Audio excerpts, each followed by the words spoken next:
Hello friends, welcome to PU Sir Physics. Today our topic is a bar magnet is the equivalent of a current carrying solenoid. हमने एक solenoid के बारे में हमने अगले chapter में स्टडी किया हुआ था कि भाई सोलेनोइड में क्या होती है, नंबर ऑफ टर्न्स होती है, नंबर ऑफ एन टर्न्स होती है, उसके पास एक लेंथ अवेलेबल होती है, उसके पास एक रेडियस अवेलेबल होती है, ठीक है। और सोलेनोइड का इक्वेशन भी हमने निकाला था मैग्नेटिक फील्ड का, उसकी इनसाइड का B equals to mu not N I. Okay, ये बहुत सारे जो सोलेनोइड मिसका नंबर ऑफ रिंग अवेलेबल है, इसमें से हम इलेक्ट्रिक करंट को पास आउट करेंगे तो इसमें से एक मैग्नेटिक फील्ड लाइन प्रोड्यूस होती है। इसमें एक एंड में से मैग्नेटिक फील्ड लाइन एग्जिट होती है और दूसरी एंड में वो मैग्नेटिक फील्ड लाइन एंटर होती है। वो कैसी बिहेव करती है, बार मैग्नेट जैसा बिहेव करती है। बार मैग्नेट के पास क्या होती है भाई, बार मैग्नेट के पास एक दो पोल होती है, एक north pole and south pole होती है। तो वैसा ही भी एक सोलेनोइड में हुआ कि भाई सोलेनोइड के पास दो पोल होना चाहिए। इसमें से एक नॉर्थ पोल होगा और नॉर्थ पोल में से मैग्नेटिक फील्ड लाइन एग्जिट होगी और दूसरा साउथ पोल में मैग्नेटिक फील्ड लाइन एंटर होगी। ओके, तो उसकी आप इक्विवेलेंट आपको निकालना है। इक्विवेलेंट निकाल के आपको एक पूरी के पूरी आपको एक मैथमेटिकली इसके पूरी के पूरी एनालिसिस करनी पड़ेगी। देन पर आपको मालूम पड़ेगा कि भाई has a solenoid as a bar magnet. Okay, हमने अगले वीडियो में हमने क्या देखा था, हमने स्टार्ट कहाँ से किया था, हमने स्टार्ट वहाँ से किया था कि भाई root of magnetism, magnetic field का रूट कौन सा था, एक मूविंग चार्ज पार्टिकल। तो moving charge particle every matter की इनसाइड होती है, बट मैग्नेटिज्म कोई एक ऐसा मैटर होता है वही मिसके रिप्रेजेंट करता है। सभी मैटर मैग्नेटिज्म प्रोड्यूस नहीं करता, ठीक है। ओके, मिसके प्रोड्यूस तो सभी करता है बट हमको दिखाई नहीं देता है क्योंकि उसकी इंटेंसिटी कम या ज़्यादा हो सकती है। तो ऐसे पहले स्टोन हमको एक मैग्नेशिया नाम के टापू से मिले थे, उस स्टोन को हमने नाम दे दिया था मैग्नेट, और इन चाइनीज़ लोगों ने उसको बहुत डेवलप किया था, ठीक है। ध्यान पर हमने स्टडी किया था उसका इंपॉर्टेंट फैक्टर कौन सा है कि भाई हमारी जो अर्थ है वो एक बार मैग्नेट है। ध्यान पर हमने एक मैग्नेट को यहाँ पे लटका दिया, वो अपनी मिसके वो अपनी वो रोटेशन होगी, एक फ्री रोटेशन होगी और देन पर वो एक पर्टिकुलर डायरेक्शन में वो क्या हो जाएगी, स्टेबल हो जाएगी। वो जो कौन सी पर्टिकुलर डायरेक्शन में स्टेबल होती है, जो उसका कोई भी एक एन है वो नॉर्थ की डायरेक्शन में आएगा और दूसरा एन है वो साउथ की डायरेक्शन में आएगा। तो जो नॉर्थ की डायरेक्शन में आता है उसको क्या बोलेंगे, नॉर्थ पोल, और जो साउथ की डायरेक्शन में आता है उसको हम क्या बोलेंगे, साउथ पोल बोलेंगे, ठीक है। ओके, तो ऐसे हमने उसका पोल का भी नॉमेनक्लेचर हमने दे दिया। ओके, देन आफ्टर हमने क्या किया कि भाई उसका जो पोल है वो सेम टू सेम एक चार्ज जैसा ही बिहेव करती है कि भाई नॉर्थ पोल सिमिलर पोल हुए तो इन दोनों के बीच में रिपल्सिव फोर्स लगेगा, और नॉर्थ और साउथ पोल की इसके डिसिमिलर अपोजिट नेचर का है तो उस पे इसके एक एट्रैक्टिव फोर्स लगती है, ठीक है। ओके, ध्यान आफ्टर हमने क्या स्टडी किया था कि भाई हमारे पास मैग्नेट अवेलेबल है, मैग्नेट में नॉर्थ और साउथ पोल है तो हम उसको सेपरेट नहीं कर पाते, एक नॉर्थ और साउथ पोल को सेपरेट नहीं कर पाते, ठीक है। क्योंकि एक स्मॉलेस्ट पार्टिकल हमको क्या मिलेगा, लास्ट में एक इलेक्ट्रॉन मिलेगा, और इलेक्ट्रॉन जब वो रिवोल्यूशन करती है तब उसकी फ्रंट की डायरेक्शन में नॉर्थ पोल जैसा बिहेव होता है और बैक की डायरेक्शन में एक साउथ पोल जैसा बिहेव होती है, ठीक है। ओके, देन पर हमने क्या फाइंड आउट किया था कि भाई मैग्नेटिज्म की जो करेक्टरिस्टिक है हम उसको डिस्ट्रॉय कर सकते हैं और क्रिएट भी कर सकते हैं। एक क्रिएट हम रबिंग मेथड से कर सकते हैं और डिस्ट्रॉयड हम उसका टेम्परेचर राइज करने से कर सकते हैं, ठीक है। ध्यान पर मैग्नेटिक फील्ड लाइन की करेक्टरिस्टिक के बारे में स्टडी किया कि भाई magnetic field line is a continuous flow, is not discontinuous, ठीक है। और ध्यान पर हमने उसकी कॉन्सेंट्रेशन और मोर मैग्नेटिक फील्ड लाइन होगी, हमने देखा कि भाई पोल की अराउंड एक मोर मैग्नेटिक फील्ड लाइन की नंबर ऑफ स्ट्रेंथ ज़्यादा हो जाती है, वहाँ पे इंटेंसिटी ऑफ मैग्नेटिक फील्ड भी क्या होती है, मैक्सिमम होती है। ध्यान आफ्टर दो magnetic field line is a never cross to each other, दोनों मैग्नेटिक फील्ड लाइन कभी भी और नेवर मिस के क्रॉस नहीं करेगी, ठीक है। ओके, वो फिनोमिना भी आपने स्टडी किया हुआ था। ओके, यहाँ तक ने आपने स्टडी किया हुआ था। अब आपको स्टडी करना है कि भाई ये सब बार मैग्नेट है उसकी वो क्या होती है, एनालॉग आपको करनी है एक सोलेनोइड के साथ, ठीक है। कि भाई सोलेनोइड भी कैसा बिहेव करती है, कि बार मैग्नेट जैसा ही बिहेव करती है और इतनी ही वो मैग्नेटिक फील्ड लाइन वो प्रोड्यूस करती है। ओके, तो हम पूरे के पूरे थियरी हम लिख के मैं आपको बताऊँगा। ओके, ध्यान पर हमको देखना है कि भाई हमारे पास जो एक बार मैग्नेट है तो बार मैग्नेट का दोनों को एन को हम घिस देंगे तो उसका इनर्शिया कम हो जाएगा, और इनर्शिया कम हो जाएगा तो एक नीडल जैसा वो बिहेव करेगा, एक नीडल जैसा बन जाएगा उसका शेप, ठीक है।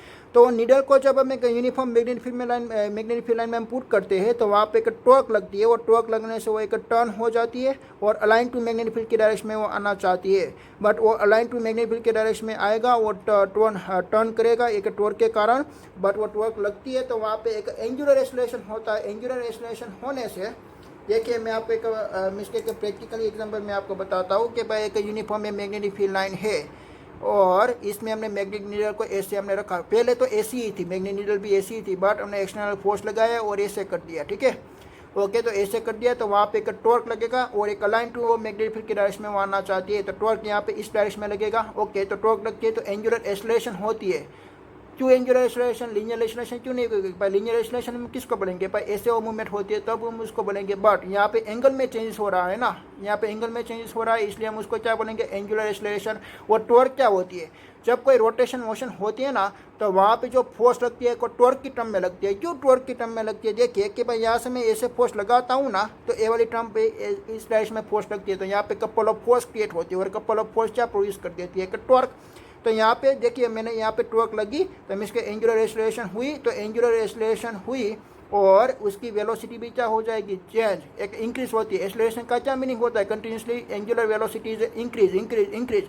देन आप यहाँ पे टॉर्क क्या हो जाएगा? जीरो, बट उसके पास वेलोसिटी तो है, तो वो क्या करेगा? टॉर्क का अपोज करके वो अपोजिट डायरेक्शन में चला जाएगा। तो अपोजिट डायरेक्शन में जाएगा तो यहाँ पे टॉर्क लगेगा कि रिस्टोरिंग टॉर्क, तो रिस्टोरिंग टॉर्क लगेगा। रिस्टोरिंग टॉर्क लगने से उसका एक्सेलरेशन डी एक्सेलरेशन में कन्वर्ट हो जाएगा। यहाँ तक उसका एक्सेलरेशन था, देन आपने यहाँ पे डी एक्सेलरेशन और वन टाइम ऐसा आएगा कि यहाँ पे वो स्टॉप हो गया। देन आप वापस उस पर टॉर्क लगेगा यही डायरेक्शन में, तो वापस यही डायरेक्शन में आएगा और ऐसे, तो वो कंटिन्यूसली क्या करेगा? ऐसे रिवॉल्यूशन करेगा। ठीक है, वो कंटिन्यूसली जो रिवॉल्यूशन करती है, ए वाली पोजीशन को हम क्या बोलते हैं? ए वाली मोशन को हम क्या बोलते हैं? एक ऑक्सीलेशन मोशन बोलते हैं, एक सिंपल हार्मोनिक मोशन बोलते हैं। क्यों सिंपल हार्मोनिक मोशन हम किसको बोलेंगे? देखिए कि भाई यहाँ पे एक्सेलरेशन कैसी लगती है? देखिए यहाँ पे एक्सेलरेशन मीन्स के यहाँ पे एक्सेलरेशन लगती है एक मीन्स के जो डिस्प्लेसमेंट हो रही है बट एक्सेलरेशन यहाँ पे डी एक्सेलरेशन लगती है। तो एक्सेलरेशन और डिस्प्लेसमेंट की डायरेक्शन क्या होती है? अपोजिट होती है। क्या लगा? एक्सेलरेशन और डिस्प्लेसमेंट की डायरेक्शन अपोजिट होती है। यहाँ पे देखिए कि भाई ऐसा था तो एक्सेलरेशन कहाँ पे लगती है? ए वाली डायरेक्शन पे लगती है, बट ए वाली डायरेक्शन पे आप एक्सेलरेशन करते हो, बट डिस्प्लेसमेंट क्या होती है? अपोजिट होती है, डिस्प्लेसमेंट डिक्रीज हो रहा है। ख्याल आया आपको? ओके, तो एक्सेलरेशन में एक्सेलरेशन और डिस्प्लेसमेंट की दोनों की डायरेक्शन अपोजिट होती है, तब एक सिंपल हार्मोनिक मोशन प्रोड्यूस होती है। ऐसा हमने 11th में स्टडी किया।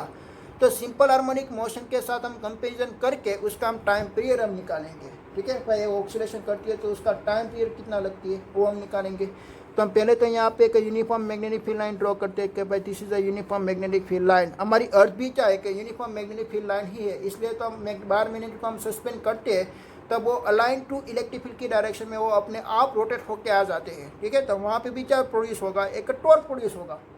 ठीक है, ओके, तो हमने जो फर्स्ट पर उसकी इनसाइड एक मैग्नेटिक नीडल को रखा, वो मैग्नेटिक नीडल हमने कोई एंगल में रखी हुई थी ऐसे। ठीक है, तो उस पर एक फोर्स लगेगी इस डायरेक्शन में, उसमें एक टॉर्क लगेगी इस डायरेक्शन में, और अलाइन टू मैग्नेटिक फील्ड के आना चाहेगी। बट वो क्या हो गया कि भाई यहाँ तक तो आई, बट उसके पास एक मोमेंटम मीन्स के मोशन इनर्शिया अवेलेबल है, इसलिए वो इसी डायरेक्शन में चली गई।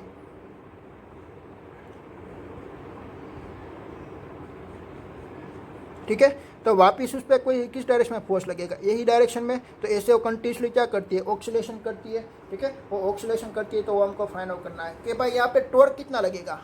भाई इलेक्ट्रिक डायपोल मिस्टेक है, यूनिफॉर्म इलेक्ट्रिक फील्ड लाइन में आपने जो इलेक्ट्रिक डायपोल को पुट किया था पी को, तो वहाँ पे टॉर्क कितना लगता था? Tau is equals to P sine theta. तो यहाँ पे अपने मैग्नेटिक मोमेंट डायपोल मोमेंटम को आपने पुट किया, तो मैग्नेटिक डायपोल मोमेंटम किसको बोलते हैं? एम। और एक मैग्नेटिक फील्ड में पुट किया तो मैग्नेटिक फील्ड हम किसको बोलते हैं? बी। तो यहाँ पे टॉर्क कितना लगेगा? Tau is equals to M B sine theta. वो हमने आगे फाइंड आउट किया ही है। ठीक है, तो tau is equals to M cross B आप लिख सकते हो। Okay, M is a magnetic dipole momentum. But A वाले क्वेश्चन में ना आपको एनसीईआरटी में एम का सिंबल आपको स्मॉल दिया, तो मैं भी यहाँ पे स्मॉल ही लिखूंगा। तो स्मॉल लिखा हुआ है, तो स्मॉल के कारण आपको यहाँ पे लिख देना कि भाई small M is magnetic dipole moment. ठीक है, वो क्या एक मैग्नेटिक डायपोल मोमेंट है। ठीक है, ओके, और ये ऑक्सीलेशन क्यों करेगी? क्योंकि उस पर ऊपर एक रिस्टोरिंग फोर्स लगती है, रिस्टोरिंग एक टॉर्क लगती है, और इनर्शिया है उसके पास, एक मोशन इनर्शिया के कारण वो रुकती नहीं है, वो आगे चली जाती है और वो वापस यहाँ पे एक रिस्टोरिंग टॉर्क लगेगी। ठीक है, वो कंटिन्यूसली दो इफेक्ट उसमें लगेगी। Okay, will oscillate due to first, उस पर कौन सा टॉर्क लगती है? Restoring torque. And second phenomena inertia है उसके पास, मोशन इनर्शिया अवेलेबल है। ठीक है, ओके, तो टाउ इज इक्वल टू हमारे पास कौन सा इक्वेशन हमको फाइंड आउट हुआ? M B sine theta. Okay, but यहाँ पे आपने 11th में स्टडी किया था, जब कोई भी एक एलिमेंट मीन्स के रोटेशन मोशन करती है तो उस पर एक टॉर्क लगती है, और टॉर्क कितना लगती है, आई अल्फा जितना लगती है। What is the alpha? Alpha is angular acceleration. तो टाउ इज इक्वल टू आप क्या लिख सकते हो, tau is equal to I alpha आप लिख सकते हो। तो यहाँ पे भी हम क्या लिख सकते हैं, I alpha is equal to M B sine theta. But ये आई अल्फा जो लगता है वो इनर्शिया के कारण लगता है, तो इनर्शिया के कारण जो टॉर्क लगेगा वो ए वाली टॉर्क से क्या होगी, अपोजिट डायरेक्शन में होगी, इसलिए मैंने यहाँ पे माइनस साइन लगा दिया। ठीक है, ओके। देन आफ्टर हमको क्या करना है कि भाई एंगुलर एक्सेलरेशन को हमको सब्जेक्ट की बनाना है, एंगुलर एक्सेलरेशन को सब्जेक्ट की बनाना है अल्फा को। तो अल्फा इज इक्वल टू क्या हो जाएगा, minus M B upon I into sine theta हो जाएगा। और यहाँ पे थीटा एंगल आप कितना ऑक्सीलेशन कर मिसका आप कितना उसको एनर्जी देंगे, एक स्मॉल आप एनर्जी देंगे, तो sine theta is near by two theta is very small angle, sine theta is near by two आप थीटा भी लिख सकते हो। तो यहाँ पे आपका इक्वेशन क्या बनेगा, alpha is equal to minus M B upon I into theta बनेगा। ठीक है, ओके। तो ये क्या हुआ, एक्सेलरेशन हुआ, एक्सेलरेशन। ठीक है, दिस इज अपोजिट डायरेक्शन है, नेगेटिव साइन क्या बताती है, अपोजिट डायरेक्शन बताती है। और थीटा क्या बताती है, थीटा बताती है एंगुलर डिस्प्लेसमेंट। तो आपका सिंपल हार्मोनिक इक्वेशन का मैकेनिज्म क्या है कि भाई एक्सेलरेशन एक और एक्सेलरेशन और डिस्प्लेसमेंट की डायरेक्शन दोनों अपोजिट होनी चाहिए। देखिए ए मीन्स के निडल है, और निडल इस डायरेक्शन में एक्सेलरेशन लगती है, तो बट यहाँ पे डिस्प्लेसमेंट क्या होती है, कम होती है, डिस्प्लेसमेंट कम और वहाँ पे यहाँ पे जीरो हो जाएगी। देन आफ्टर यहाँ पे इस डायरेक्शन में डिस्प्लेसमेंट हो रही है, बट यहाँ पे डी एक्सेलरेशन हो रही है। ख्याल आया? तो डी एक्सेलरेशन का साइन क्या होती है, एक्सेलरेशन से अपोजिट डायरेक्शन में होती है। तो यहाँ पे कौन सा फिनोमिना लगेगा, सिंपल हार्मोनिक इक्वेशन वाला फिनोमिना लगेगा। ठीक है, ओके। तो यहाँ से मैं इक्वेशन है ना दो पार्ट में मैं डिवाइड करूँगा, आप कोई भी मेथड का यूज़ कर सकते हो। ठीक है, एनसीईआरटी में कोई भी एक ही मेथड दी हुई, ओके, आप कोई भी मेथड का यूज़ कर सकते हो। यहाँ से मैं दो मेथड में करूँगा।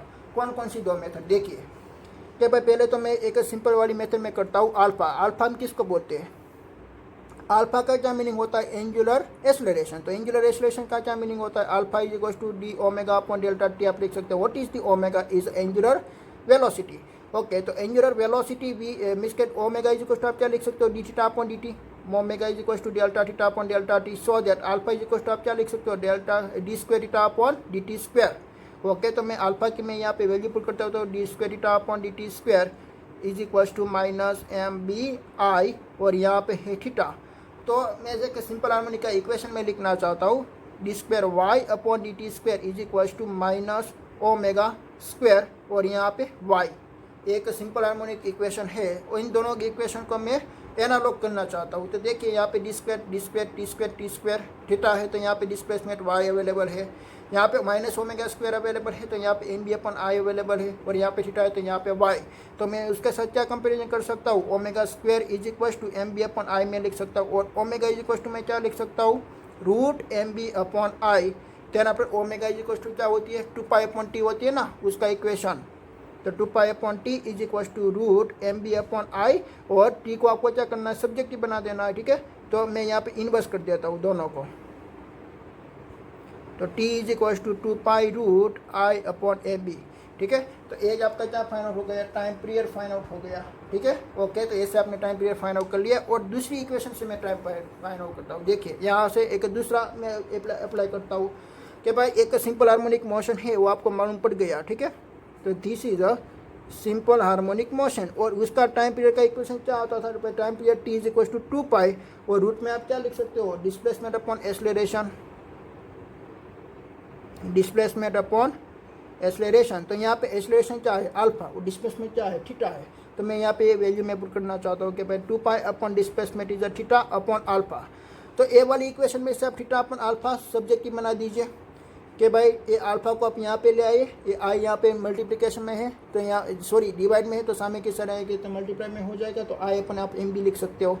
तो देखिए यहाँ पे 2 पाई क्या हो गया, आई अपॉन एम बी हो गया। ठीक है, तो इससे डायरेक्ट आपको टाइम पीरियड फाइंड आउट हो गया। ओके, पर ये वाली फिनोमिना से आपने टाइम पीरियड फाइंड आउट कर लिया, पर टाइम पीरियड हम फिजिक्स इसके प्रैक्टिकली रीते एक स्टॉप वॉच हम इजीली हम फाइंड आउट कर सकते हैं, टाइम पीरियड हम इजीली फाइंड आउट कर सकते हैं। बट एक इक्वेशन से एक्चुअली आपको टाइम पीरियड नहीं फाइंड आउट करना था, क्या फाइंड आउट करना था, magnetic field B find out करनी थी।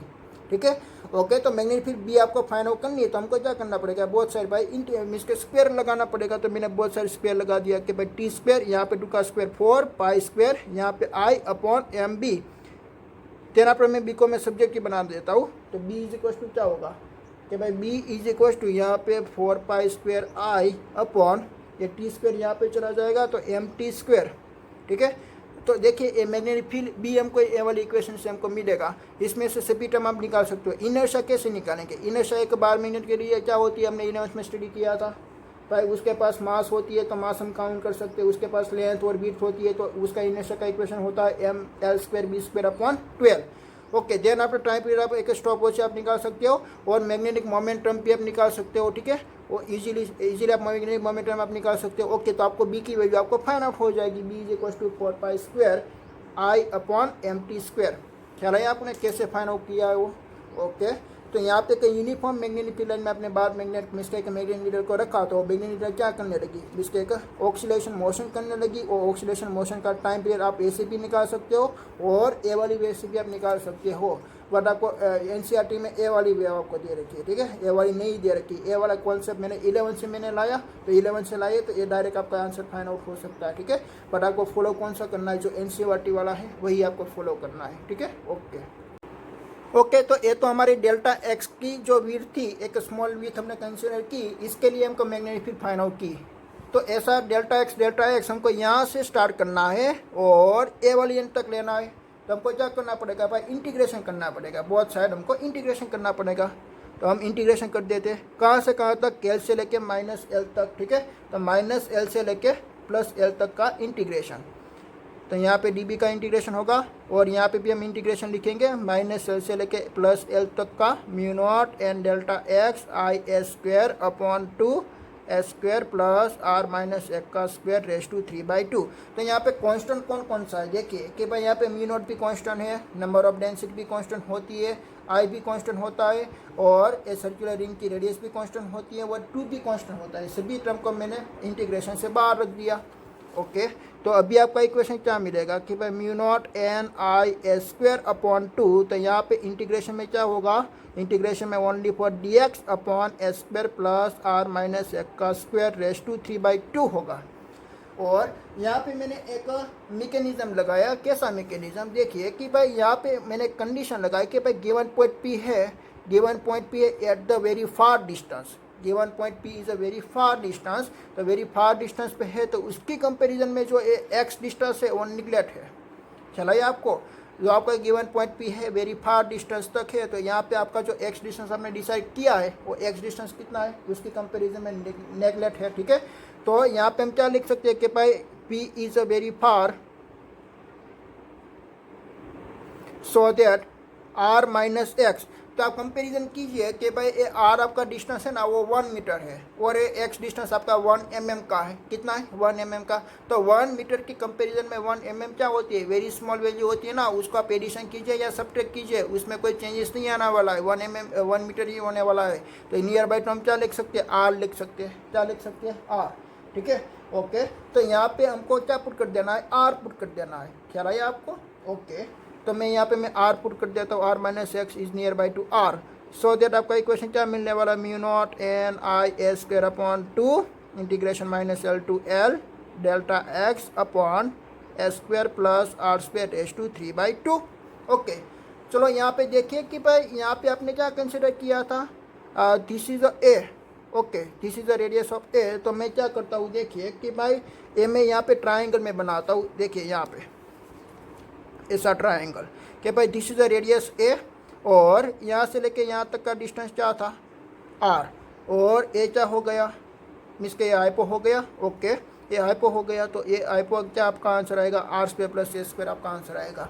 बट ये आर की कंपैरिजन में जो आपने डिस्टेंस को कंसिडर किया है, इस P point is a very far point. Okay, तो P point is a very far point, so that this distance is a very large, this distance is very large to this comparison to the radius. Okay, तो आपकी radius क्या हो जाएगी, कम हो जाएगी। ये आपकी रेडियस मीन्स के कम ही है, ये डिस्टेंस आपका लार्ज है तो उसकी कंपेरिजन में आपकी रेडियस कम है, तो इन दोनों की लेंथ में कोई चेंजेस नहीं आने वाला है। ख्याल आया आपको। मैंने यहाँ पे कौन सी कंडीशन लगाई कि भाई आपका given point P is a very far distance, अगर वो वेरी फार डिस्टेंस पे है तो वेरी फार डिस्टेंस पे है तो ये डिस्टेंस भी क्या हो जाएगा, लार्ज। तो उसके कंपैरिजन में हमारी जो सोलेनॉइड की जो नंबर ऑफ टर्न्स होती है उसकी रेडियस क्या होती है, इज वेरी स्मॉल। ओके, तो इसकी कंपेरिजन में वेरी स्मॉल है। तो मैंने यहाँ पे हम क्या लिख सकते हैं कि भाई इन दोनों को हम कट करेंगे तो इन दोनों की लेंथ क्या आएगी, सेम जैसी आएगी, इन दोनों की लेंथ सेम जैसी आएगी। ठीक है, तो यहाँ पे हम क्या लिख सकते हैं कि भाई यहाँ पे हम लिख सकते हैं कि भाई R square plus S square raise to R square. चला है, तो ए वाली इक्वेशन में वैल्यू हम पुट कर देते हैं, mu naught N I S square upon 2 minus L to L delta X upon यहाँ पे आर स्क्वायर रेस टू 3/2। तो 2 इज कैंसल और आर क्यूब हो जाएगा, तो डिवाइड में क्या हो जाएगा, आर क्यूब। ठीक है, ओके, तो मैं यहाँ पे मैं लिख देता हूँ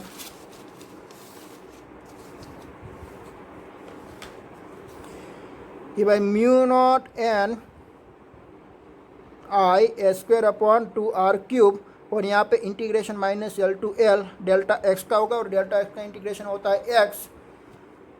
तो यहाँ पे mu not N I S square upon 2 R cube, यहाँ पे एक्स का इंटीग्रेशन, डेल्टा एक्स का integration X minus L to L mu not N I S square upon 2 R cube. पहले अपर लिमिट हम पूरी करेंगे और माइनस माइनस हो जाएगा प्लस एल, तो यहाँ पे 2l, तो mu not N I S square 2l upon 2 R cube.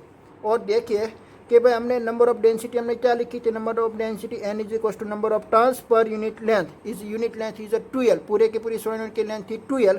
तो यहाँ पे n इज इक्वल टू हम क्या लिख सकते हैं, n इंटू 2l। तो आपका यहाँ पे n और 2l नजर आ रहे हैं, तो उसके बदले आप क्या लिख सकते हो, कैपिटल N लिख सकते हो। तो mu naught capital N I S square upon 2 R cube. Okay, देखिए कि भाई आपने एक सोलेनॉइड में क्या कंसिडर किया था, ऐसी एक रिंग है तो उसकी रेडियस a है, तो उसका एरिया क्या होगा, पाई ए स्क्वायर होगा। बट पाई स्क्वायर बनाने के लिए यहाँ पे पाई अवेलेबल नहीं है, तो मैंने क्या कर लिया, पाई के साथ मल्टीप्लाई और डिवाइड कर दिया। ओके, तो पाई के साथ मैं क्या कर देता हूँ, देखिए mu not N I pi square upon 2 pi R cube. तो पाई स्क्वायर के बदले आप लिख सकते हो, पाई स्क्वायर के बदले एरिया ए लिख सकते हो। तो so that is equal to mu not N I A upon 2 pi R cube. और आपका इसके म्यू नॉट अपॉन 4 पाई है ना, एक कांस्टेंट वैल्यू है, तो यहाँ पे आपको 4 पाई लाने के लिए आपको क्या करना पड़ेगा, 2 से मल्टीप्लाई और डिवाइड करना पड़ेगा। तो यहाँ पे क्या हो जाएगा, 2 mu not N I A upon 4 pi R cube. This is the total magnetic field line B. Okay, then after N I A क्या होती है, what is the N I A is a magnetic momentum. तो capital M is equal to आप क्या लिख सकते हो, N I ए आप लिख सकते हो। So that B is equal to 2 mu naught M upon 4 pi R cube. तो ये किसकी इक्वेशन बन गई, ठीक है। तो उसको आप ऐसे भी लिख सकते हो ना कि भाई mu naught 2m upon 4 pi R cube. तो वो किसकी इक्वेशन बन गई, वो एक बार मैग्नेट जैसी इक्वेशन आपको मिल गई। ओके, तो सोलेनॉइड क्या हो गया, एज अ बार मैग्नेट हो गया। तो ये इक्वेशन से आप प्रूव कर सकते हो। ख्याल आया कि आपने कैसे प्रूव किया, तो मैं वापिस आपको एक्सप्लेन करता हूँ। देखिए कि भाई आपने एक ऐसा सोलेनॉइड कंसिडर कर लिया, उस सोलेनॉइड की मींस के रेडियस थी a। ओके, उसकी सेंटर में से लेके गिवन पॉइंट p तक का डिस्टेंस था r। आपने एक स्मॉल विथ आपने कंसिडर कर लिया डेल्टा x। तो डेल्टा x का गिवन पॉइंट p का डिस्टेंस था r माइनस एक्स और उसकी भी इसका डिस्टेंस था x। ओके, तो आपको यहाँ पे एक मींस एक पॉइंट पी पे आपको total magnetic field find out करनी है। तो आप कौन सा इक्वेशन आप यूज़ करेंगे, बी और सर्वन लॉ का इक्वेशन आप यूज़ करेंगे एक सर्कुलर रिंग के लिए। तो सर्कुलर रिंग का इक्वेशन आपको मालूम ही है, mu not N I S square upon 2 R S square plus R square to 3/2 आती है। तो वही इक्वेशन हमने यहाँ पे अप्लाई किया, बट एन की वैल्यू हमने पुट कर दिया कि भाई N is equal to N into delta X, क्योंकि हमने एक स्मॉल विथ कंसिडर कर ली थी डेल्टा एक्स। सो दैट यहाँ पे क्या आएगा, एन इंटू डेल्टा एक्स। तो mu not an into delta x into I S square upon 2 S square plus, और यहाँ पे हम आर स्क्वायर के बदले क्या लिखेंगे, आर माइनस एक्स का स्क्वायर रेस टू 3/2 लिखेंगे। ठीक है, ओके, ये तो ओनली फॉर डेल्टा एक्स के लिए फाइंड आउट किया, पर आपको यहाँ से लेके यहाँ तक का हमको पूरे का फाइंड आउट करना है। तो हमको क्या करना पड़ेगा, इंटीग्रेशन बहुत साइड करना पड़ेगा, minus L two plus L तक। तो माइनस एल टू प्लस तक हमने इंटीग्रेशन किया, इसमें से कांस्टेंट वैल्यू थी उसको हमने बाहर रख दिया। ओके, देना पर उसकी मैकेनिज्म देखिए कि भाई इसकी मैकेनिज्म क्या आती है कि भाई आर माइनस एक्स है, आर माइनस एक्स एक्स की value is a very small होती है is comparison to R. Okay, तो R minus X near by to हम आर लिख सकते हो। Then after A square plus R square, तो X square plus R square hypo होती है, बट इसके डिस्टेंस वेरी लार्ज होती है, तो उसकी रेडियस भी उसकी कंपैरिजन में कम होती है। ठीक है, तो उसके लिए आप क्या लिख सकते हो, R square plus A square is equal to आप आर लिख सकते हो। तो यहाँ पे मैंने आर स्क्वायर लिख दिया, तो R square raise to 3/2, so that 2 is a cancel. तो आर क्यूब ये आर क्यूब को हमने बाहर रख दिया, ऐसे ऐसे हमको इक्वेशन मिला। और यहाँ पर हमको इंटीग्रेशन करना है एक्स का, तो एक्स का इंटीग्रेशन, डेल्टा एक्स का इंटीग्रेशन होता है एक्स, तो इसमें हमने वैल्यू पुट कर दी, तो हमको ए वाला इक्वेशन मिल गया। Then after N into 2l is equal to number of turns, आप एन लिख सकते हो। और यहाँ पे ए अवेलेबल है, तो उसका इक्वेशन एरिया का क्या आएगा, पाई स्क्वायर, तो हमने पाई के साथ मल्टीप्लाई वो डिवाइड कर दिया। देन आफ्टर हमको इक्वेशन मिला mu not N I upon 2 pi R square, R cube sorry. और देन अपन हमको यहाँ पे constant mu naught upon 4 pi लाना है, इसलिए मैंने यहाँ पे 2 और 2 के साथ मल्टीप्लाई वो डिवाइड कर दिया, तो हमको एक इक्वेशन मिल गई 2 mu naught M upon 4 pi R cube. आप उसको ऐसे भी लिख सकते हो। तो ए जो वाली इक्वेशन है वो सेम है जो बार मैग्नेट जैसी इक्वेशन अवेलेबल है। ओके, तो हम देन अपन हम उसको एनालॉग करेंगे, किसके साथ एनालॉग करेंगे, बार मैग्नेट के साथ हम एनालॉग करेंगे। ठीक है, तो फर्स्ट ऑफ ऑल हम लिखेंगे भाई बार मैग्नेट।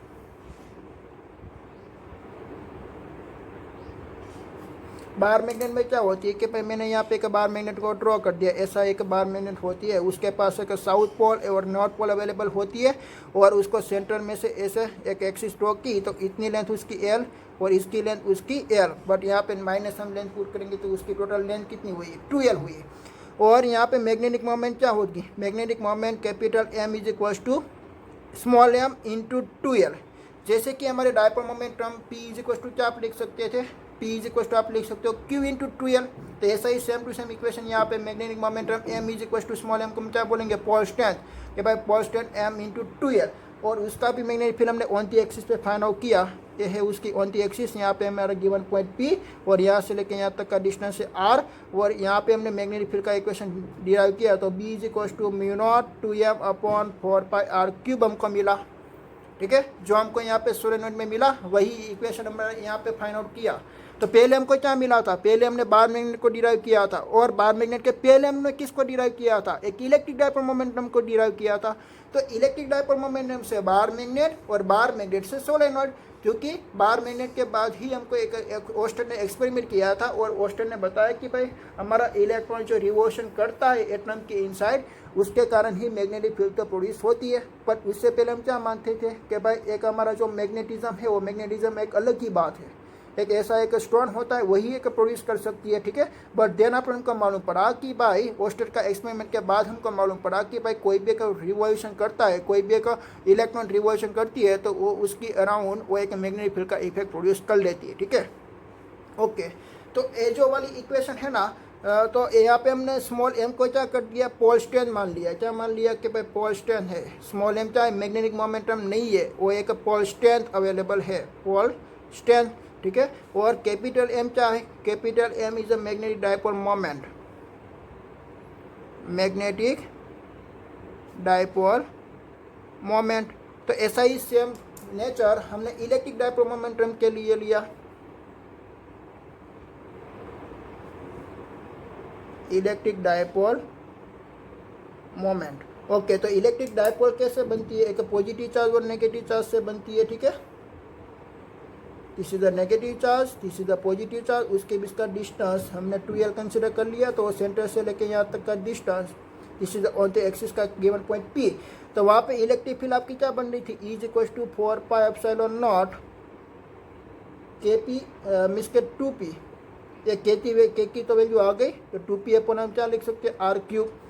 ठीक है, ओके, और यहाँ पे pole strength P is equal to, pole strength P नहीं है, यहाँ पे P क्या है, एक magnetic moment, electric dipole momentum है, तो electric dipole momentum P is equal to क्या इक्वेशन आएगी, Q इंटू 2l। तो देखिए इन दोनों equation, this is m is a magnetic dipole moment, this is a P is electric dipole moment. यहाँ पे पोल स्ट्रेंथ अवेलेबल है, यहाँ पे चार्ज अवेलेबल है, यहाँ पे 2l डिस्टेंस है, तो यहाँ पे भी 2l डिस्टेंस है। ओके, तो उसके कारण मैग्नेटिक फील्ड B क्या बनी थी, B is equal to mu naught 2m। तो यहाँ पे क्या बनी हुई है, म्यू नॉट के बदले यहाँ पे हमने लिखा हुआ है एप्सिलॉन नॉट, 4 पाई, तो 4 पाई भी अवेलेबल है, 2P अवेलेबल है, तो यहाँ पे भी 2 अवेलेबल है, यहाँ पे m, तो यहाँ पे P अपॉन आर क्यूब। चल आया।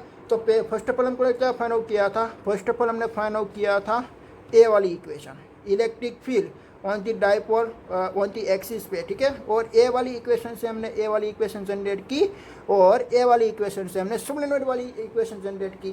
तो थर्ड हमारा केस कौन सा था, सोलेनॉइड।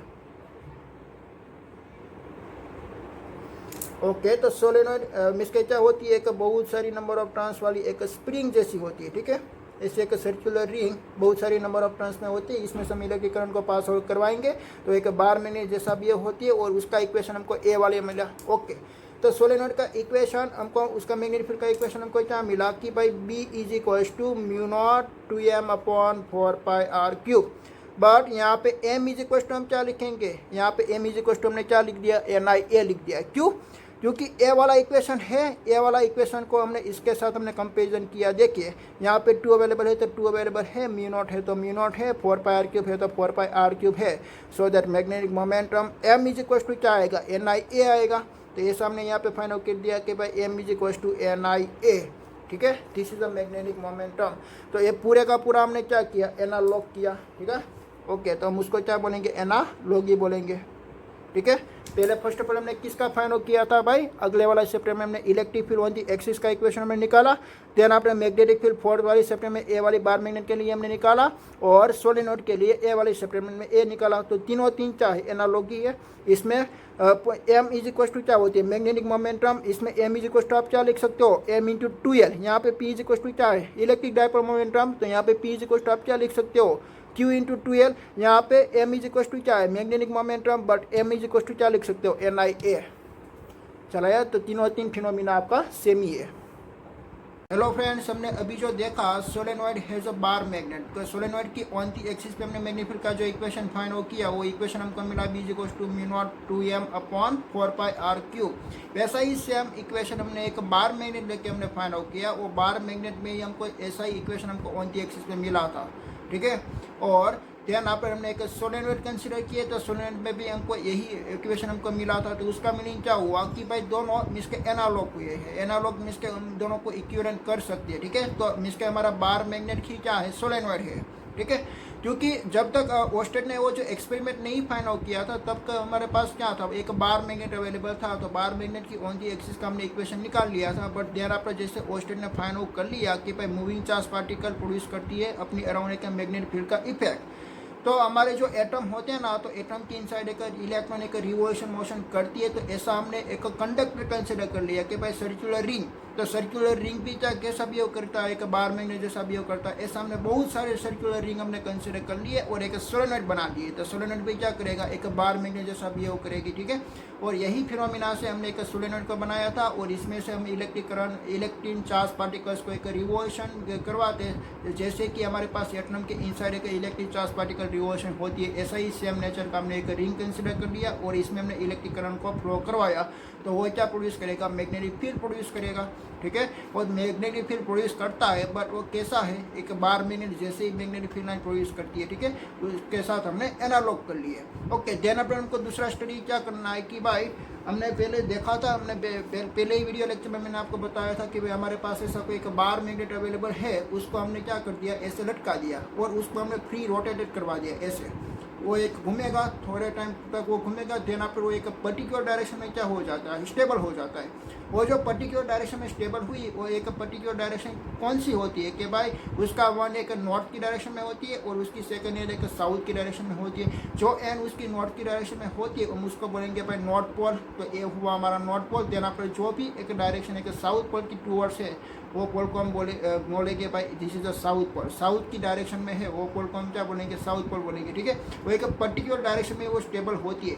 भाई ऐसा क्यों होता है, ऐसा हमने सेम फिनोमिना कहाँ पे स्टडी किया था कि भाई जब हम इलेक्ट्रिक फील्ड में, जब हम एक यूनिफॉर्म इलेक्ट्रिक फील्ड में कोई एक इलेक्ट्रिक डायपोल को पुट करते हैं, जैसे कि हमने एक इलेक्ट्रिक डायपोल एक कंसिडर कर लिया कि भाई उसके पास एक पॉजिटिव चार्ज और नेगेटिव चार्ज अवेलेबल है।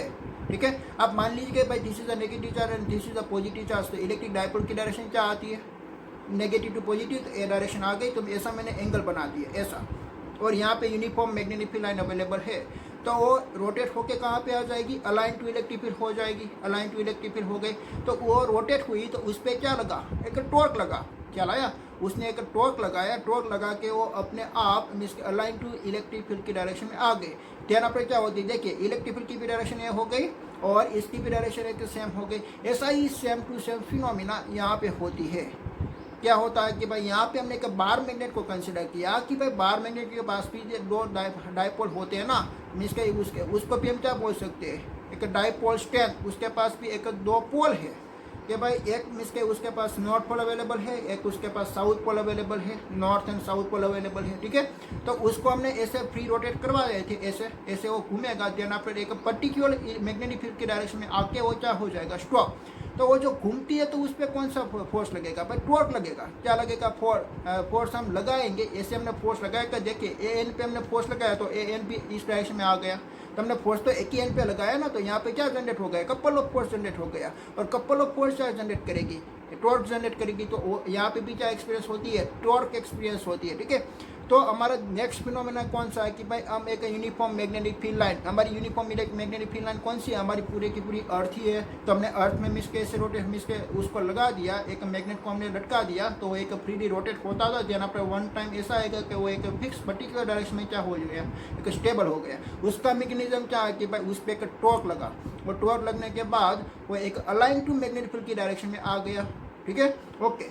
बट हमने क्या किया कि भाई ये जो हमारा बार मैग्नेट है ना, तो बार मैग्नेट का दोनों एंड को हमने घिस दिया, और घिस के उसका इनर्शिया हमने कम कर दिया, उसका इनर्शिया हमने कम कर दिया। तो वैसे घिस के हमने क्या बना दिया, एक मैग्नेटिक नीडल बना दिया। और देन आफ्टर वो मैग्नेटिक नीडल ही क्या है, एक बार मैग्नेट जैसा ही वो करेगी, उसके पास भी एक नॉर्थ पोल और साउथ पोल अवेलेबल है। और मैग्नेटिक नीडल को हमने एक यूनिफॉर्म मैग्नेटिक फील्ड लाइन में हमने पुट किया। तो यूनिफॉर्म मैग्नेटिक फील्ड लाइन में पुट करने से उस पर क्या लगने वाला है, टॉर्क। तो ऐसा हमने मैग्नेटिक रखा, और मैग्नेटिक फील्ड लाइन यहाँ पे एसी है, तो उस पर टॉर्क लगेगी, तो वो क्या हो जाएगी, भी इसके रोटेट करने लगेगी, ओके। तो टॉर्क लगती है, उस पर तो फोर्स लगती है, तो फोर्स लगती है, तो यहाँ पे कौन सा एक्सेलरेशन लगेगा, एंगुलर एक्सेलरेशन लगेगा। एंगुलर एक्सेलरेशन लगने से उसकी एंगुलर स्पीड कंटिन्यूसली इंक्रीज होती है, ओमेगा ओमेगा। देन आफ्टर यहाँ तक आने के बाद वो रुकेगा नहीं, उसको रुक जाना चाहिए, क्योंकि यहाँ पे टॉर्क लगेगा जीरो, यहाँ पे कोई फोर्स नहीं लगेगा। ख्याल आया। फोर्स का कब तक लगती है कि भाई वो एसी थी, तो उसको अलाइन टू मैग्नेटिक फील्ड में लाने के लिए वहाँ पे एक टॉर्क लगेगी, और टॉर्क लगेगी तो वो एक क्या करेगी, एंगुलर एक्सेलरेशन करेगी। तो एंगुलर एक्सेलरेशन होने से यहाँ पे उसमें टॉर्क हो गया जीरो। बट वो ऐसे आके रुक नहीं जाती है, क्योंकि उसके पास क्या अवेलेबल है, मोशन इनर्शिया अवेलेबल है। पहले उसके पास क्या था, एक स्टेशनरी इनर्शिया अवेलेबल था, ठीक है, एक मीन्स के उसको हम क्या बोलते हैं, रेस्ट इनर्शिया बोलते हैं। देन आफ्टर उस पर हमने एक मीन्स के ऐसा हमने कर दिया, ऐसे था पहले अलाइन टू मैग्नेटिक फील्ड के डायरेक्शन में था, तो हमने एक्सटर्नल फोर्स लगा के उसको ऐसे कर दिया, ओके। तो उसको ऐसे कर दिया, हमने फोर्स लगाया और एंगुलर डिस्प्लेसमेंट किया, मीन्स के उसकी work done on the system किया। तो work done on the system किया, तो उसके पास कोई एनर्जी आ गई, वो एनर्जी को हम क्या बोलेंगे, पोटेंशियल एनर्जी हम बोल सकते हैं, ठीक है। वो भी हम डिराइव करेंगे अगले वीडियो लेक्चर में, पर अभी हम नहीं डिराइव करेंगे। अभी हम कौन सा इक्वेशन डिराइव करते हैं, देखिए उसके जो ऑक्सीलेशन करने लगेगा, क्यों ऑक्सीलेशन करेगा, देखिए ये रुकेगा नहीं, यहाँ पे वो रुकेगा नहीं, क्योंकि उसके पास मोशन इनर्शिया आ गया, ऐसे हमने फोर्स लगाया, तो वो अपने आप अलाइन टू मैग्नेटिक फील्ड में आना चाहता है, तो वो आएगा। तो बट यहाँ पे एक्सेलरेशन होगा, बट वो यहाँ पे रुकेगा नहीं, वो एक्सेलरेशन से ना तो वो यहाँ पे ऐसे चला जाएगा। उसके पास एक एक्सेलरेशन अवेलेबल था, उसके पास एक वेलोसिटी अवेलेबल थी, तो उसके पास मोशन ऑफ इनर्शिया अवेलेबल था। तो मोशन ऑफ इनर्शिया से वो मिस के यहाँ पे ऐसे रुक जाना चाहिए, बट वो ऐसे ही यहाँ पे चला गया, ओके।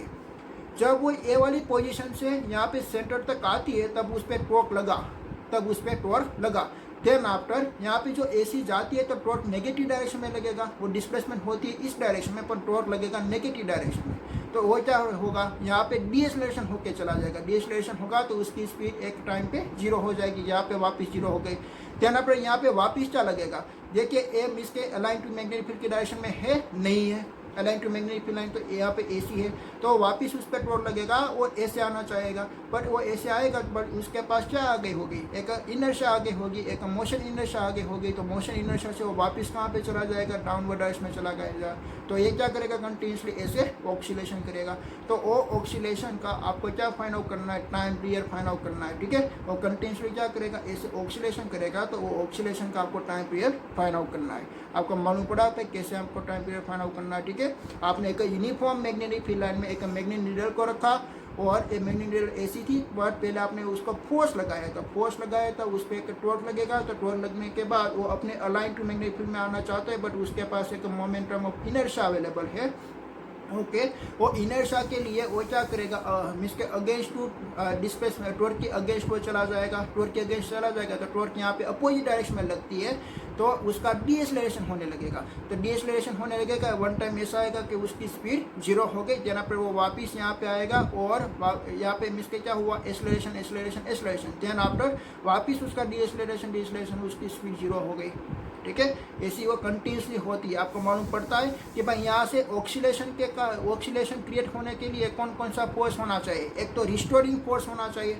देखिए ये इस डायरेक्शन में जाती है तो उसको इस डायरेक्शन में, वो अपोजिट डायरेक्शन में वो एक फोर्स लगती है, एक टॉर्क लगती है, उसको इस डायरेक्शन में ले आई, यहाँ पे वो इस डायरेक्शन में जाती है तो वापस अपोजिट डायरेक्शन में एक रिस्टोरिंग फोर्स लगती है। तो यहाँ पे एक रिस्टोरिंग फोर्स भी होना चाहिए, यहाँ पे उसके पास एक मोशन इनर्शिया भी होना चाहिए। ठीक है, इन दोनों क्वांटिटी से यहाँ पे ऑक्सीलेशन करेगा और ये ऑक्सीलेशन का आपको टाइम पीरियड निकालना है।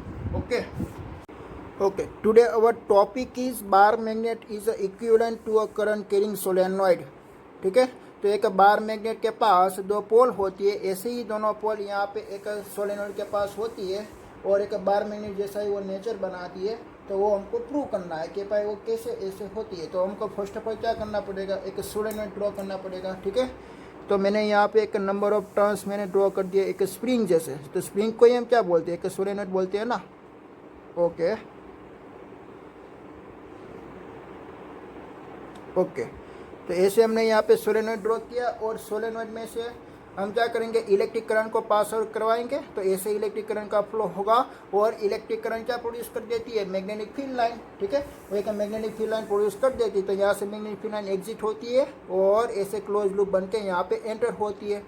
क्या आया, तो वो कैसा बिहेव करती है, एक बार मैग्नेट जैसा बिहेव करती है। तो उसकी इनसाइड में ऐसा एक बार मैग्नेट भी ड्रॉ करते रहता हूँ ऐसे कि भाई ये एक बार मैग्नेट जैसा एक बिहेव करती है। ठीक है, नॉर्थ पोल और साउथ पोल जैसा। ओके, देन आप देखिए कि भाई ए पार्ट क्या हो गया, उसका सेंटर का पार्ट हो गया। आप मान लीजिए कि भाई ए इतनी लेंथ है उसकी एल है, तो ए बी लेंथ उसकी क्या होगी एल, बट यहाँ पे ओरिजिन है तो ओरिजिन की राइट हैंड साइड में पॉजिटिव एल होएगी और लेफ्ट हैंड साइड में नेगेटिव एल आएगी। ठीक है, ओके। देन आप यहाँ पे बहुत सारे नंबर ऑफ टर्न्स अवेलेबल है। हमको क्या करना है, हमको मैग्नेटिक फील्ड फाइंड आउट करना है। कहाँ पे, ये देखिए उसकी एक्सिस हुई। ओके, तो ए है उसकी एक्सिस, तो एक्सिस पे हमने एक पॉइंट कंसिडर कर लिया कि भाई गिवन पॉइंट पी। तो गिवन पॉइंट पी पे हमको क्या फाइंड आउट करनी है, मैग्नेटिक फील्ड हमको फाइंड आउट करनी है। ख्याल आया, गिवन पॉइंट पी पे हमको क्या फाइंड आउट करना, नंबर मिसके मैग्नेटिक फील्ड की इंटेंसिटी हमको निकालनी है। यहाँ पे हमारे पास सोलेनॉइड है तो इसमें नंबर ऑफ टर्न्स कितना अवेलेबल है, N number of turns available है। ठीक है, ओके। तो हम कौन सा इक्वेशन यूज़ करेंगे कि भाई यहाँ पे हमको पी पॉइंट पे हमको मैग्नेटिक फील्ड फाइंड आउट करनी है, तो हम कौन सा इक्वेशन यूज़ करेंगे। ओके, तो फर्स्ट ऑफ ऑल हमारे पास एक आगे हमने एक कॉन्सेप्ट देखा था 4th चैप्टर में कि भाई हमारे पास ऐसी कोई एक सर्कुलर रिंग अवेलेबल होती थी, एक सर्कुलर रिंग ऐसी, only for one he circular ring, और ये है उसकी एक्सिस, और एक्सिस पे हमने गिवन पॉइंट पी कंसिडर किया हुआ था और सेंटर से लेके इतना डिस्टेंस उसका आर था और इसमें से इलेक्ट्रिक करंट आई का फ्लो हो रहा था और इसमें रेडियस उसकी सर्कुलर रिंग की थी ए। ओके, इतनी उसके पास गिवन डेटा था। वहाँ पे हमने एक बीओ सरवन लॉ का यूज़ करके एक magnetic field on the point P हमने फाइंड आउट किया था। कैसे फाइंड आउट किया था, देखिए कि भाई यहाँ पे हमने एक करंट एलिमेंट कंसिडर किया था आइडियल, और ideal current element this is the source of magnetic field, and उसको हमने पी के साथ कनेक्ट कर दिया और यहाँ पे मैग्नेटिक फील्ड लाइन ए डायरेक्शन में जा रही थी, यहाँ पे मैग्नेटिक फील्ड लाइन ए डायरेक्शन में जा रही थी, उसका रिजल्टिंग ऐसे निकल रही थी। ठीक है, ओके। तो ऐसा हमने यहाँ पे मैग्नेटिक फील्ड के बारे में हमने उसका इक्वेशन निकाला था। वो इक्वेशन में मैं यहाँ पे वापस नहीं निकालूंगा, वो आपको याद ही होगा। ठीक है, तो वो इक्वेशन क्या थी, ऑन दी एक्सिस पे B is equal to mu not N I a square. This is a is the radius of the circular ring, n is the number of turns, mu naught is the permeability of the free space, then after I is a current. आपने जितना current pass out किया वही यहाँ पे current आएगा, और then after 2 upon A square plus R square raise to 3/2, ऐसा equation हमारा निकला हुआ था एक रिंग के लिए। ठीक है, तो देखिए कि भाई यहाँ पे तो कितनी रिंग आपको दिया रखी है, एन रिंग आपको दिया रखी है। देन आफ्टर यहाँ पे ए वाली रिंग से लेके ए वाला पॉइंट का डिस्टेंस डिफरेंट होगा, ए वाली रिंग से ए वाला पॉइंट का डिफरेंट होगा, यहाँ से लेके यहाँ तक का डिस्टेंस भी डिफरेंट होगा, यहाँ से लेके यहाँ तक का भी डिस्टेंस डिफरेंट होगा। तो हमको क्या करना पड़ेगा कि भाई सभी रिंग के लिए ए मैग्नेटिक फील्ड लाइन का इक्वेशन हमको लगाना पड़ेगा। देन आफ्टर लास्ट में हमको क्या करना पड़ेगा, एडिशन करना पड़ेगा। उसको हम क्या बोलते हैं, इंटीग्रेशन बोलते हैं। तो हमने क्या कंसिडर कर लिया, एक स्मॉल डिस्टेंस हमने डेंसिटी कंसिडर कर लिया। देखिए कि भाई नंबर ऑफ डेंसिटी क्या होती है, नंबर ऑफ डेंसिटी का इक्वेशन क्या होता है कि भाई number of turns per unit length, number of turns per unit length. But यहाँ पे हमने जो सोलेनोइड डिसाइड किए हुए हैं वो सोलेनोइड के पास टोटल लेंथ कितनी है कि भाई पॉजिटिव की डायरेक्शन में एल लेंथ अवेलेबल है और नेगेटिव की डायरेक्शन में दूसरी एल लेंथ अवेलेबल है।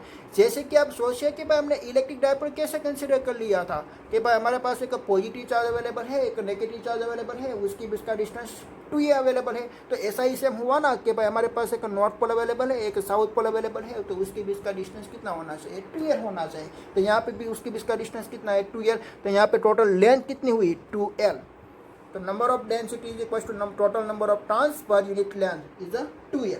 ओके, तो नंबर ऑफ टर्न्स कितना होगा, नंबर ऑफ टर्न्स टोटल कितना होगा कि भाई n is equal to n into 2l, n into 2l।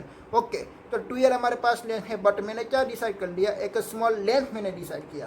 क्या डिसाइड किया, एक स्मॉल लेंथ। ओके, तो वो स्मॉल लेंथ मैंने यहाँ पे डिसाइड कर लिया ऐसे, this is a small length, this small length is a dx। ख्याल आया आपको, जब आपके पास 2l जितनी लेंथ अवेलेबल थी, जब आपके पास 2l जितनी लेंथ अवेलेबल थी, तब आपके पास टोटल नंबर ऑफ टर्न्स कितना अवेलेबल था कि भाई n is equal to n into 2l। But अभी आपके पास एक स्मॉल लेंथ डेल्टा x जितनी अवेलेबल है, तब आपके पास नंबर ऑफ टर्न्स कितना होगा, n इंटू डेल्टा x होगा। ख्याल आया आपको, क्योंकि आपको क्या करना कि भाई ए वाली रिंग से भी आपको इस पॉइंट तक का मैग्नेटिक फील्ड आपको निकालना है, ए वाली रिंग से भी आपको निकालना है। मैंने क्या कर लिया, एक स्मॉल एलिमेंट मैंने डिसाइड कर लिया, देन आपने यहाँ से लेकर यहाँ तक का पूरे का मैं क्या कर दूंगा, इंटीग्रेशन। तो वहाँ पे आपको क्या फाइंड आउट हो जाएगा, magnetic field total find out हो जाएगी। ख्याल आया अभी आपको। ओके, तो मैंने यहाँ पे डेल्टा एक्स जितनी एक स्मॉल इसके डिस्टेंस कंसिडर कर ली कि भाई वो स्मॉल डिस्टेंस में कोई भी नंबर ऑफ टर्न्स होगी, इसमें भी नंबर ऑफ टर्न्स होगी, ठीक है, वो कंटिन्यूसली में इसका नंबर ऑफ टर्न्स तो होगी, बट यहाँ से लेके यहाँ तक का डिस्टेंस है x, ठीक है, ये 0 से लेके यहाँ तक का डिस्टेंस है x। तो x डिस्टेंस में हमने एक डेल्टा x जितना डिस्टेंस हमने कंसिडर कर लिया, ठीक है। ओके, और यहाँ से लेके गिवन पॉइंट P तक का डिस्टेंस में हमने मान लिया कि भाई r, ये डिस्टेंस है हमारा r। ओके, तो मैं इक्वेशन लगाना चाहता हूँ तो यही इक्वेशन लगेगा, ठीक है। यहाँ पे इक्वेशन कौन सा लगने वाला कि भाई यही इक्वेशन मैं लगाऊंगा। देखिए, पर उसके पहले मैं उसकी कंडीशन में लिख देता हूँ कि भाई at a point P magnetic field, और यहाँ पे मैग्नेटिक फील्ड कितनी मिलेगी आपको, dB जितनी मिलेगी, क्योंकि आपने लेंथ कितनी कंसिडर की है, डेल्टा x आपने कंसिडर की है, ठीक है। तो magnetic field is a dB is a due to current carrying coil, ठीक है। आपने एक करंट कैरिंग कॉइल आपने कंसिडर की, ऐसी करंट कैरिंग कॉइल आपने कंसिडर की, ठीक है, एक डेल्टा एक्स की लेंथ में। तो डेल्टा एक्स की लेंथ में भी एक ही नंबर ऑफ टर्न्स नहीं होगा, बहुत नंबर ऑफ टर्न्स हो गए, ठीक है। वो कितना होगा वो आपको मालूम नहीं है, बट यहाँ से आप ए वाली इक्वेशन से आप निकाल सकते हो कि भाई एन इंटू आपको डेल्टा एक्स करना है।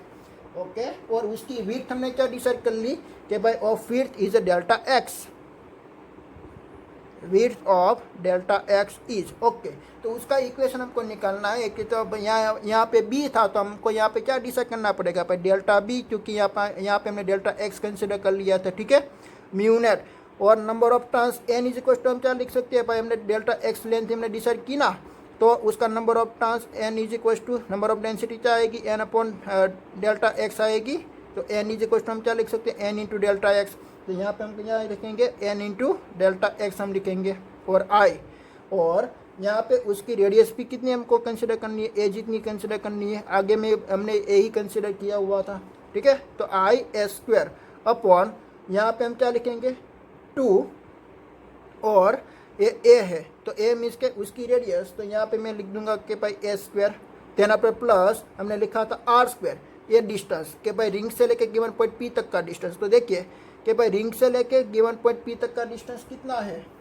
ओके, मैंने आर यहाँ से मैंने ले लिया, बट मैं आर मैं यहाँ से मैं ले लूँगा, इतना आर है, यहाँ से लेके यहाँ तक का आर है, ठीक है। ओके, यहाँ से लेके यहाँ तक का आर है, और यहाँ से लेके यहाँ तक का डिस्टेंस एक्स है। हमको कितना डिस्टेंस लेना है कि भाई आपने जो डेल्टा एक्स कंसिडर किया है, डेल्टा एक्स से लेके इतना डिस्टेंस आपको कंसिडर करना है। तो आपका इक्वेशन क्या आएगा कि भाई आर माइनस एक्स कर दीजिए, ठीक है। तो R minus X, this is on the axis equation, means के उसका डिस्टेंस को फाइंड आउट हुआ। तो यहाँ पे आर के बदले हम यहाँ पे क्या लिखने वाले हैं, आर माइनस एक्स का स्क्वायर हम लिखने वाले हैं और रेस टू 3/2। आपको मालूम पड़ा कि भाई यहाँ पे आर माइनस एक्स कैसे आया। मैंने पहले यहाँ से तक का डिस्टेंस मैंने आर कंसिडर किया था, बट एक्चुअली ओरिजिन तो आपके यहाँ पे थी, तो यहाँ से लेके यहाँ तक का डिस्टेंस आर था।